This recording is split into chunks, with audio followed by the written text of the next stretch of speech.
یہ نعمت ہے، اللہ کا شکر ادا کریں اور اللہ کے سامنے عاجزی کا اظہار کریں کہ اللہ آپ نے یہ نعمت عطا فرمائی ہے، ہم آپ کا شکر ادا کرتے ہیں۔ اب اس کی وجہ سے تکبر میں مبتلا نہ ہو جائے۔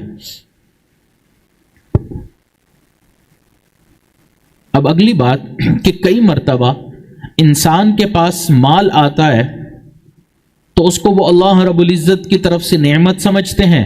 اور اپنی آخرت سنوارنے میں لگ جاتے ہیں، دین کے کاموں میں خرچ کرتے ہیں، مسجد پہ لگاتے ہیں، مدرسے پہ لگاتے ہیں، ضرورت مندوں کے کام آتے ہیں۔ لیکن کئی مرتبہ ایسا ہوتا ہے کہ ان کو یہ لگتا ہے کہ اب دنیا آ گئی ہے، اب اسی کو بڑھانا ہمارا مقصد ہے، تو وہ مال کی محبت ان کے دل میں اتنی زیادہ آ جاتی ہے کہ ان کے لیے اس کو کہیں پر خرچ کرنا مشکل ہو جاتا ہے، اور وہ پھر مال کے چوکی دار بن جاتے ہیں۔ پھر اسی کو بخل اور کنجوسی کہتے ہیں، بخیل بن جاتے ہیں، پھر ان کے لیے خرچ کرنا مشکل ہوتا ہے۔ شریعت نے کہا جس بندے کو اپنا مال بیوی بچوں کے اوپر خرچ کرتے ہوئے مشکل محسوس ہو، دل تنگ ہو کہ ان کے اوپر خرچ کرنا پڑ رہا ہے، یا اللہ کے راستے میں مال خرچ کرنا مشکل ہو، زکوٰۃ دیتے ہوئے مشکل محسوس ہو رہی ہے، فرمایا یہ دو علامتیں ہیں جن سے پتہ چلتا ہے کہ یہ انسان کے دل میں بخل ہے۔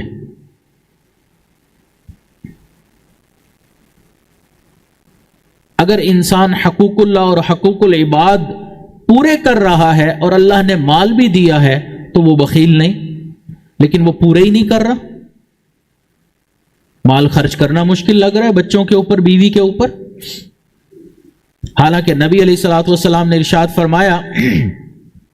خیرکم خیرکم لأہلی، تم میں سب سے بہتر وہ ہے جو اہل خانہ کے لیے بہتر ہے۔ تو جو اپنے اہل خانہ کے اوپر مال خرچ کرتا ہے، فرمایا بہترین صدقہ ہے۔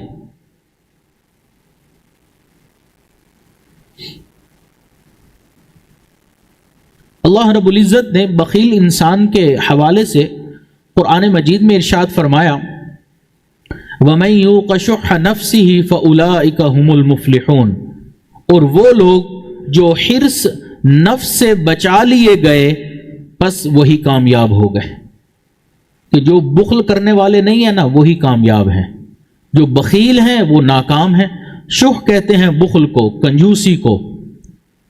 تو اللہ رب العزت کو یہ کنجوسی، یہ بخل ناپسند ہے۔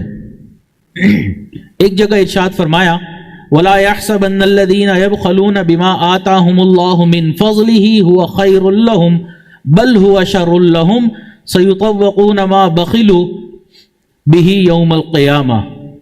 کہ جو لوگ مال میں جو خدا نے اپنے فضل سے ان کو عطا فرمایا بخل کرتے ہیں،